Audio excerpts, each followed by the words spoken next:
साकिब बशीर साहब, बहुत बहुत शुक्रिया आपके वक्त के लिए। सबसे पहले तो आज पाकिस्तान तहरीक इंसाफ के इंतखाबी निशान से मुतालिक जो केस है उसके ऊपर बात कर लेते हैं। साकिब साहब, अब पाकिस्तान तहरीक इंसाफ के वकला को कल दलाइल देने हैं, तो किन सवालात पर सुप्रीम कोर्ट ऑफ पाकिस्तान के ऑनरेबल बेंच को कन्विंस करना होगा पीटीआई को कि बल्ला रिटेन रह सके? जी बहुत शुक्रिया। एक तो पहली बात ये है कि पीटीआई के वकला को कल पूरी तैयारी के साथ जाना चाहिए, क्योंकि आज हामिद खान साहब अगर बड़े सीनियर वकील हैं और वो क्योंकि लीड काउंसिल नहीं है तो इसलिए उनकी वो तैयारी भी नहीं थी।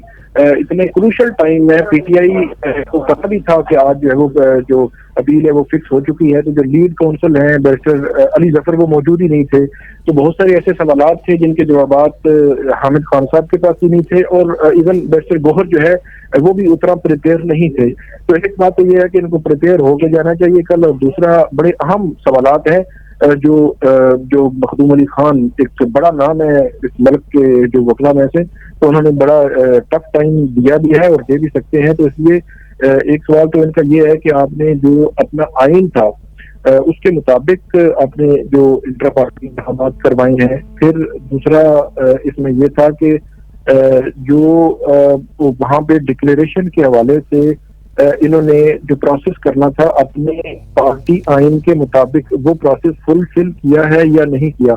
फिर जो इरेगुलरिटीज हैं इनके इंट्रा पार्टी इलेक्शंस में या लाहौर हाई कोर्ट या पेशावर हाई कोर्ट में जो अलग अलग पिटीशन फाइल की गई हैं, तो एक वक्त में दो हाई कोर्ट में वो कैसे गए हैं। फिर क्या हाई कोर्ट इस केस को सुन सकती थी, ये वो टेक्निकल नोयत के सवालात हैं जिनके जवाबात यकीनी तौर पर इनको देने होंगे। और सबसे बड़ी चीज ये है कि अकबर एस बाबर ये वो नाम है जो है वो पिछले तकरीबन हम देख रहे हैं कि 8 साल से पीटीआई के अंदर जो है घूम रहा है।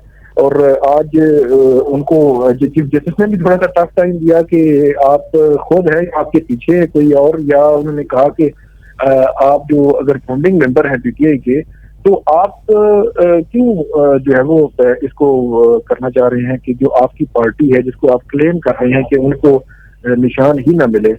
तो ये एक सवाल उनको देना पड़ेगा कि जो अकबर एस बाबर है उनकी जो मेंबरशिप की वाकई ही पूरा आईनी जो उनका प्रोसेस है उनके कॉन्स्टिट्यूशन के मुताबिक खत्म हो चुकी है।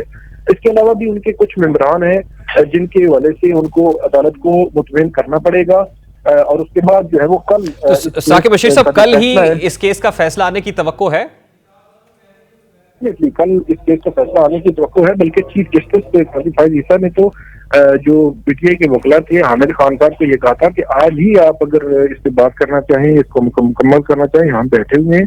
जब भी आप कहते हैं, कल अगर कहते हैं तो हम 9 बजे भी बैठ जाएंगे, और कल छुट्टी है इसके बावजूद अदालत लगाएंगे, क्योंकि इस मामले में अर्जेंसी इन्वॉल्व है इस मामले में। क्योंकि 13 तारीख को कल 13 जनवरी है, सिंबल जो है वो जमा होने हैं इलेक्शन कमीशन में, तो इसलिए कल हम इसको आप सुनेंगे, फिर उसके बाद फैसला कर देंगे। तो सुबह 10 बजे ये केस की समाअत शुरू होनी है। इलेक्शन कमीशन से सारा रिकॉर्ड मंगवा लिया गया है और ये कहा गया है पेशावर हाई कोर्ट से पूछें कि वो डिटेल जजमेंट कब तक देगी, क्योंकि रीजनिंग नहीं आई अभी पेशावर हाई कोर्ट की, तो वो भी एक हर्डल किसी न किसी तरह जो है मौजूद है। तो इसलिए ये अदालत ने कहा है कि पेशावर हाई कोर्ट से पूछ लें, और रिकॉर्ड सारा मंगवा लिया गया है। फिर एक और सवाल बड़ा इंपॉर्टेंट सामने आया था जो जस्टिस मोहम्मद अली नजर ने उठाया था कि जो दीगर पार्टीज हैं उनमें भी क्या इलेक्शन जो है इंट्रा पार्टी इलेक्शन के हवाले से जो इलेक्शन कमीशन है इतना इंडेक्स देखता है, या उनके जो इलेक्शन हैं क्या वो भी अनअपोज्ड होते हैं। ये वो सवालात है जिस पर इलेक्शन कमीशन ने कहा कि हम रिकॉर्ड देकर बता सकते हैं। तो ये बड़े लेकिन इस समाअत का दायरा कार तो पीटीआई की हद तक ही महदूद रहेगा ना, ये तो नहीं कि बाकी पार्टीज का भी जो पेंडोरा बॉक्स है वो खुल जाए और उनके इंटर पार्टी इलेक्शंस भी देखे जाए?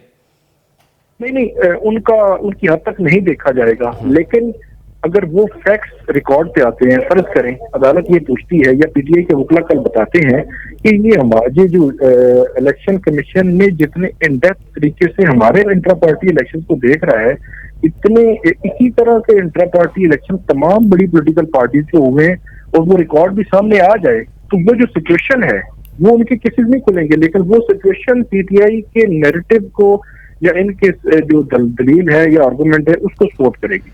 اچھا ثاقب بشیر صاحب، یہ یہ انتہائی اہم نوعیت کے کیسز ہیں جو اس وقت سپریم کورٹ میں سنے جا رہے ہیں، اور ارجنسی بھی اپنی جگہ پر ہے، لیکن یہ سب کچھ ایک ایسے وقت میں ہو رہا ہے کہ جب سپریم کورٹ آف پاکستان کے اپنے اندر ہی ہاؤس ان آرڈر نہ ہونے کا تاثر بھی ہے، 2 ججز کے بیک ٹو بیک استعفے آ جانا، اور پھر اس ریزگنیشن نوٹ کے اندر جسٹس اعجاز الحسن کا یہ کہنا کہ مور ریزگنیشنز آر یٹ ٹو کم. تو ہاؤ ڈو یو سی دس کہ آنے والے دنوں میں یہ بحران مزید گہرا ہوتا ہوا دیکھ رہے ہیں، یا آپ کو لگتا ہے نہیں تھم جائے گا؟ میرا خیال ہے تھم جائے گا. ایک استعفیٰ ہی جو ہے وہ توقع ظاہر کی جا رہی تھی، ایک استعفیٰ آئے گا، لیکن دوسرے استعفیٰ تو بہت ہی غیر متوقع تھا.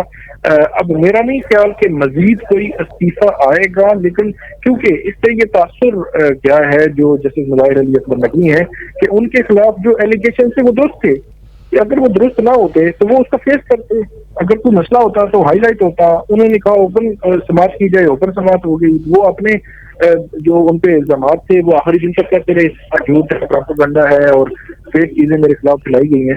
تو ان کا جو استعفیٰ ہے اس نے تو مور لگا دی کہ وہ آپ کے خلاف درست چیزیں تھی کہیں نہ کہیں. دوسرا بات یہ جسٹس اعجاز الحسن، ان کا جو ریزائن ہے وہ تو بہت ہی غیر معمولی ہے کہ 8 ماہ پہلے جو 8 ماہ بعد جس کے چیف جسٹس بننا ہے وہ بغیر کوئی وجہ بتائے، بغیر کوئی ریزن دیے جناب وہ اس کے گھر چلا جائے اور وہ کہے جی مطلب کوئی وجہ ہی نہیں ہے. یہ بڑی عجیب اور غیر معمولی صورتحال ہے. لاسٹلی ویری کوئکلی ثاقب صاحب، کوئی اور استعفیٰ بھی آ رہا ہے سپریم کورٹ سے؟ نہیں، میرا نہیں خیال ابھی کوئی ایسا جو ہے وہ چانس موجود ہے کہ سپریم کورٹ سے مزید کوئی استعفیٰ آئے. بہت بہت شکریہ ثاقب بشیر صاحب آپ کے وقت کے لیے. سینئر صحافی تجزیہ کار ثاقب بشیر صاحب ہمارے ساتھ موجود